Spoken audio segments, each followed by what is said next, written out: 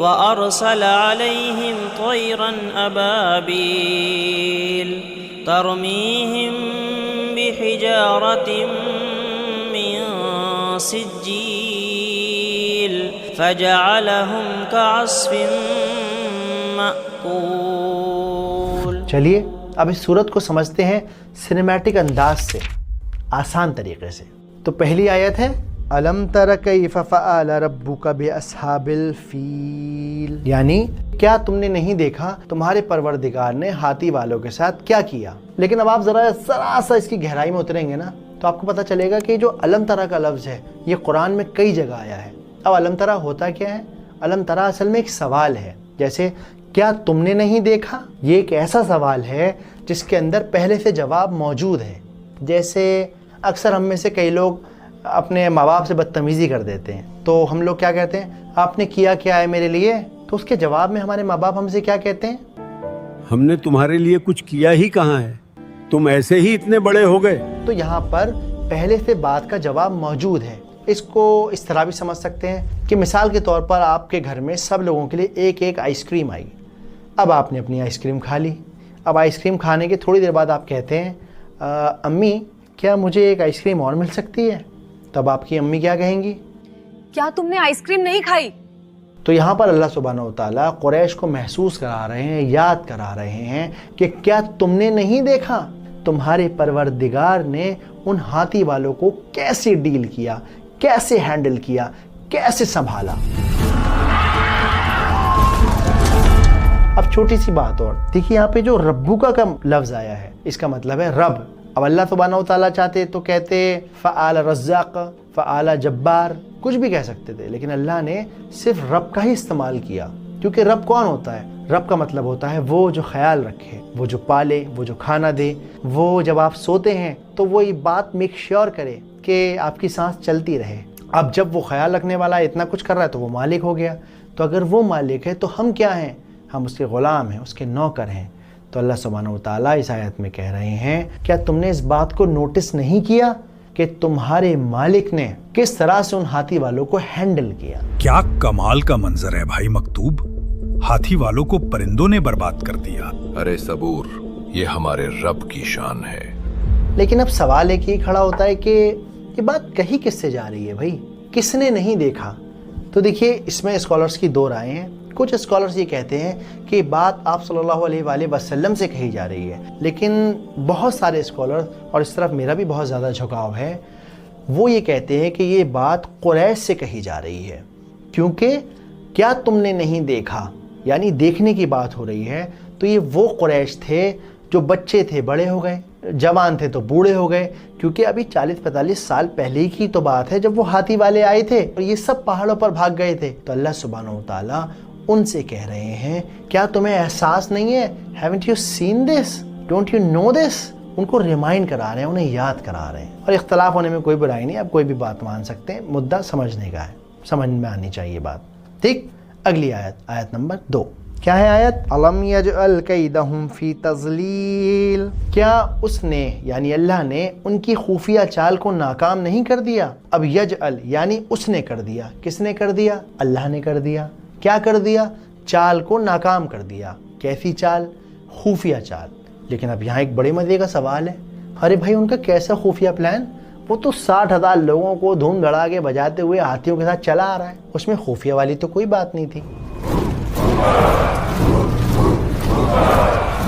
لیکن کیونکہ اللہ سبحانہ و تعالیٰ دلوں کا حال جانتے ہیں اور آپ نے ویڈیو دیکھ لی ہے اس لیے آپ کو پتہ چل گیا ہے، ورنہ اس نے کیا سوچا؟ اس نے سوچا کہ میں اپنے کلیسے، اپنے گرجا گھر کا نام لے کر اس کعبہ کو برباد کروں گا، اور اندر ہی اندر اس کی کیا پلاننگ تھی کہ میں یمن کو اپنا بزنس سینٹر بناؤں، مرکز بناؤں، اور اس کے لیے کعبہ کو توڑ دوں۔ ابزار، کعبہ کو مٹانا ہوگا، جب تک وہ کعبہ رہے گا ہمارا کلیسا کبھی مشہور نہیں ہوگا۔ لیکن ایک وجہ چاہیے۔ دھرم کے نام پہ لوگوں کو بیوقوف بنانا آسان ہوتا ہے، جنرلی صدیوں سے چلا آ رہا ہے، تو اس نے بھی یہی راستہ اپنایا، یہ خفیہ چال تھی اس کی۔ تو الم یجعل کیدہم فی تضلیل، یعنی کہ گمراہ کر دیا، برباد کر دیا، ختم کر دیا۔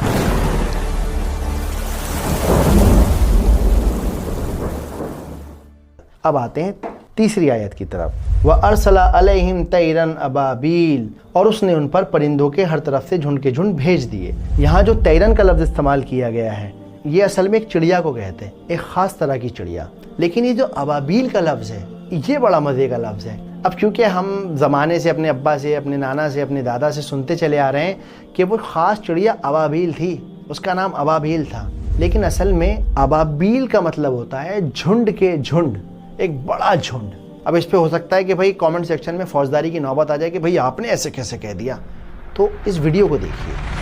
ابابیل اگرچہ ہمارے ہاں ایک خاص پرندے کو بھی ابابیل کہہ دیتے ہیں، لیکن حقیقت میں ابابیل عربی زبان میں کسی پرندے کا نام نہیں ہے بلکہ جھنڈ کے جھنڈ۔ تو یہاں سمجھنے کی بات یہ ہے کہ ابابیل چڑیا کا نام نہیں ہے، ابابیل اصل میں جھنڈ کو کہتے ہیں۔ وہ جھنڈ انسانوں کا ہو سکتا ہے، جانوروں کا ہو سکتا ہے، چڑیوں کا ہو سکتا ہے، ایسا جھنڈ جو ہر طرف سے ان پر آ رہا تھا۔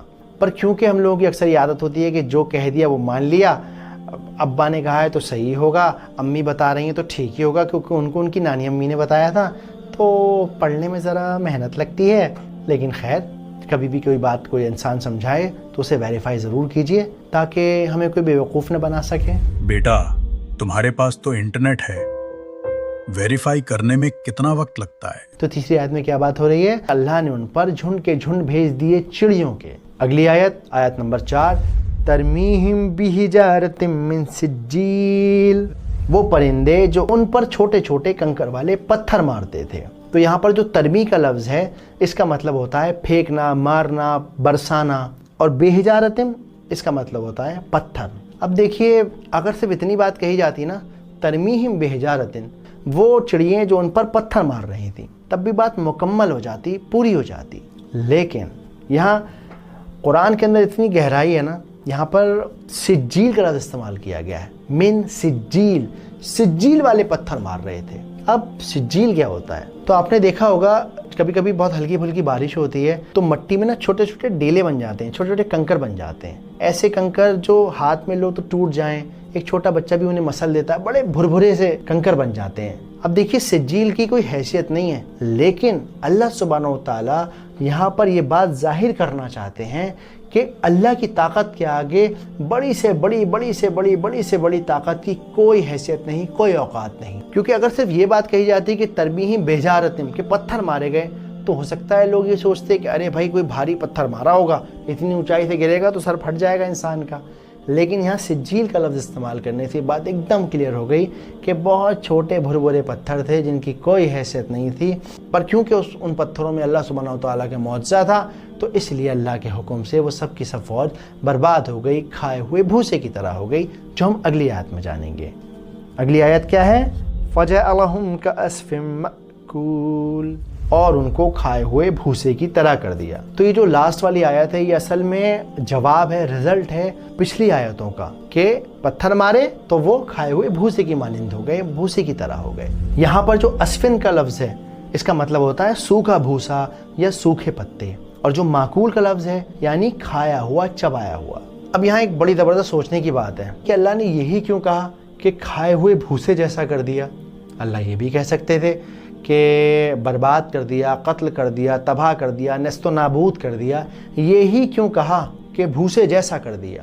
تو دیکھیے، جو میری بات سمجھ میں آئی ہے وہ یہ ہے کہ کسان بڑی محنت کرتا ہے، اس کے بعد اس کی فصل اگتی ہے، وہ فصل کاٹتا ہے، فصل کاٹنے کے بعد اس میں سے بھوسا نکلتا ہے، اس بھوسے کا استعمال جانوروں کو کھلانے کے لیے کیا جاتا ہے، پھر جانور اس بھوسے کو کھاتا ہے، دن بھر جگالی کرتا رہتا ہے، اور جب اس کا دل بھر جاتا ہے تو وہ کبھی کبھی اس جگالی کیے ہوئے بھوسے کو تھوک دیتا ہے۔ اب یہ تھوک اگر آپ دیکھیں گے نا، جانور کی سلائیوا میں لپٹا ہوا، چپچپا، جس کی شکل بھی محسوس نہیں ہو رہی، پتہ نہیں چل رہی کس چیز کا بھوسا تھا، کیا نہیں تھا، کسی کام کی چیز نہیں ہے وہ، جو جانور نے کھا کے تھوک دیا ہے۔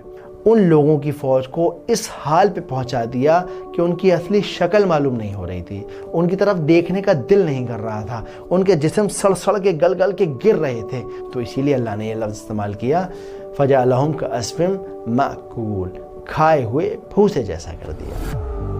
دیکھ رہے ہو ان کے جسموں کا حال، مجھے ڈر ہے یہ وبا کہیں ہمیں نہ لگ جائے۔ اب جلدی سے فٹافٹ ان 5 آیتوں کو دوبارہ سے سمجھ لیتے ہیں، ایک ریویژن کر لیتے ہیں۔ کیا تم نے نہیں دیکھا کہ تمہارے رب نے ان ہاتھی والوں کے ساتھ کیسا معاملہ کیا، کیسے انہیں ڈیل کیا؟ کیا اس نے ان کے اس خفیہ پلان کو برباد نہیں کر دیا اور ان پر پرندوں کے جھنڈ بھیجے جو ہر سمت سے آ رہے تھے، اور وہ پرندے ان کے اوپر مارتے تھے وہ کنکریاں جن کی کوئی حیثیت نہیں تھی۔ فَجَعَلَهُمْ كَعَصْفٍ مَأْكُولٍ، اور ان بھربھری کنکریوں نے ان کو کھائے ہوئے بھوسے کی مانند کر دیا، کھائے ہوئے بھوسے کی طرح کر دیا۔ تو یہ تھی سورہ فیل کی انڈرسٹینڈنگ۔ اگر آپ خود جا کر ڈیپ میں پڑھیں گے تو پھر آپ کو الگ الگ عالموں کی، الگ الگ اسکالرز کی الگ الگ انڈرسٹینڈنگ ملے گی۔ اب اگلی بار جب آپ اس سورت کو نماز میں ریسائٹ کریں تو محسوس کریے گا کہ اللہ سبحانہ و تعالیٰ کتنے طاقتور ہیں، کتنے بڑے ہیں، کتنے طاقت والے ہیں کہ انہوں نے اتنی بڑی فوج کو برباد کر دیا بھربھرے مٹی کے دانوں سے۔ اس کے علاوہ بہت سارے اسکالرز یہ بھی کہتے ہیں سورت کے بارے میں کہ سورہ اصل میں ایک ارہاس ہے۔ اب ارہاس کیا ہوتا ہے؟ ارہاس یعنی ایسے معجزے، ایسے میریکلز جو آپ صلی اللہ علیہ وآلہ وسلم کی ولادت سے پہلے ہوئے۔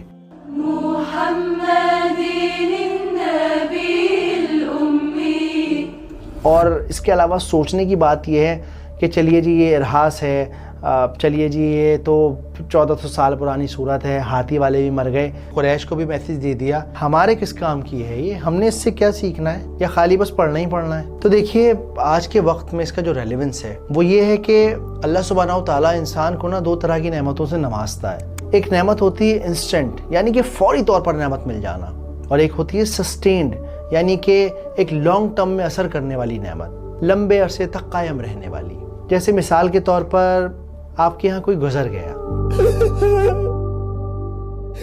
یا پھر آپ کی زندگی میں ایک بڑا حادثہ ہو گیا، کسی نے آپ کا دل توڑ دیا، بزنس میں دھوکہ دے دیا، آپ بہت بیمار ہو گئے، آپ کو لگا کہ اب شاید زندگی دوبارہ ڈھرے پہ آ نہیں پائے گی، شاید اب یہ دل اس طرح سے دھڑک نہیں پائے گا، شاید اب اس کی یاد مجھے جینے نہیں دے گی۔ لیکن دھیرے دھیرے دھیرے دھیرے دھیرے دھیرے وقت گزرتا رہا اور آپ نے دیکھا کہ ارے اچھا ہوا وہ ہوا، اگر وہ نہ ہوتا تو یہ نہ ہوتا۔ یعنی کہ ایک لانگ ٹرم میں ہم نے محسوس کیا کہ اللہ سبحانہ و تعالیٰ نے آپ کے اس راستے کو کارف کر دیا۔ تھوڑی تکلیف تو ہوئی، تھوڑی پریشانی تو ہوئی، لیکن لانگ ٹرم میں آج آپ ماشاءاللہ بہت خوش ہیں، اس سے فائدہ حاصل کر رہے ہیں۔ جیسے ہم کئی بار اپنوں کو کھو دینے کے بعد اللہ کے بہت قریب ہو جاتے ہیں، جیسے بہت زیادہ بیمار ہو جانے کے بعد ہمیں احساس ہو جاتا ہے کہ ساری کی ساری طاقت اس رب کے ہاتھ میں ہے، میں کتنی بھی پلاننگ کر لوں، کچھ بھی کر لوں، کسی بھی دن ڈور کھینچی جا سکتی ہے۔ اور اسی طرح دوسری طرح کی نعمتیں ہوتی ہیں، جیسے انسٹنٹ نعمت۔ انسٹنٹ نعمت کیا ہوتی ہے؟ فوری طور پر نعمت کیا ہوتی ہے؟ یا اللہ مجھے پاس کرا دیجئے، یا اللہ بس کسی طریقے سے یہ پروموشن مجھے مل جائے، یا پھر کوئی بہت بڑا حادثہ ہونے سے بچ گیا، اللہ نے بس خیر کر دی، یا پھر بس یار کسی طرح رشتے کے لیے پھپھو مان جائے، اور بس آپ نے سوچا اور فٹافٹ وہ نعمت آپ کی تیار ہو گئی، آپ کو اللہ سبحانہ و تعالیٰ نے اس نعمت سے نواز دیا۔ تو اسی طرح سے سورہ فیل ایک فوری طور پر ملنے والی نعمت ہے جو ہمیں توکل سکھاتی ہے، جو ہمیں یہ سکھاتی ہے کہ جب انسان اپنے اللہ پر پورا توکل کرتا ہے، ساری کوششیں کرنے کے بعد سارا معاملہ اللہ کے حوالے کر دیتا ہے، جیسے عبد المطلب نے کیا، بالکل اسی طرح سے ہمیں اپنے اللہ پہ یقین کرنا سیکھنا چاہیے۔ اپنی ساری کوششوں کے بعد سارا کا سارا معاملہ اللہ سبحانہ و تعالیٰ کے حوالے کر دینا چاہیے۔ اب اگر وہ فوری نعمت ہوگی تو مل جائے گی فوراً کے فوراً، نہیں ہوگی تو ایک لانگ ٹرم میں وہ ایک نعمت ہے، جب آپ کچھ سال گزر جائیں گے تب آپ کو محسوس ہوگا کہ اچھا ہوا جو ہوا، وہ نہ ہوتا تو یہ نہ ہوتا۔ تو اگر آپ نے سورہ قریش والی ویڈیو نہیں دیکھی تو وہ ضرور دیکھ لیجئے تاکہ اس پورے معاملے کو سمجھ سکیں۔ سورہ فیل ایک انسٹنٹ نعمت ہے، سورہ قریش ایک لانگ ٹرم سسٹینڈ نعمت ہے۔ اس کے علاوہ یہ سورت ہمیں اور کیا سکھاتی ہے؟ جب بہت سارے پرندے ایک ساتھ آ گئے تو پھر انہوں نے ہاتھیوں کی پوری فوج کو برباد کر دیا۔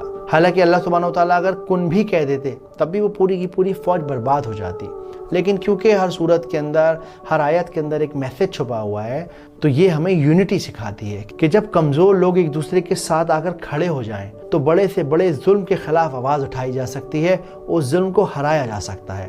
جیسے سر سید احمد خان نے کیا، وہ کھڑے ہوئے اور لوگوں کو اپنے ساتھ لیا اور علی گڑھ مسلم یونیورسٹی بنائی۔ جیسے نیلسن منڈیلا نے کیا، جیسے مہاتما گاندھی نے کیا، بالکل اسی طرح ہم سب کو ابابیل بننے کی ضرورت ہے تاکہ ہم جھنڈ کا جھنڈ بن سکیں۔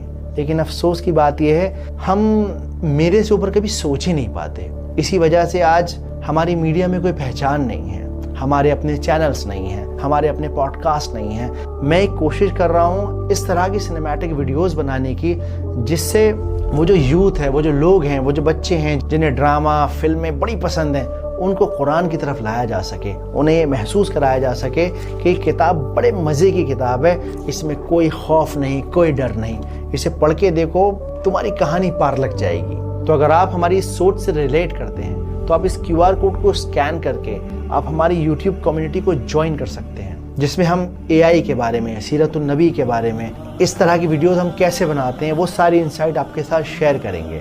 اس طرح کی ویڈیوز کو بنانے میں اچھی خاصی رقم اور ٹیم لگتی ہے، آپ کے سپورٹ سے ہم اور بڑی ٹیم بنا سکتے ہیں اور بہتر اور بڑھیا اور جلدی ویڈیوز کو پروڈیوس کر سکتے ہیں۔ ابھی اس سفر میں اکیلا ہوں، انشاءاللہ آپ لوگوں کے ساتھ سے اور لوگوں کو جوڑ لیں گے۔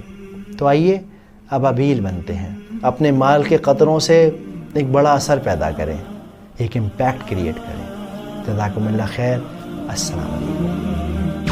ألم تر كيف فعل ربك بأصحاب الفيل؟ امید ہے آج آپ کو اس ویڈیو کا مقصد سمجھ آ گیا ہوگا اور آپ کو آج کی ویڈیو بھی پسند آئی ہوگی۔ اگر آپ کو آج کی ویڈیو پسند آئی ہے تو چینل کو سبسکرائب کریں اور ویڈیو کو لائک کریں۔ شکریہ۔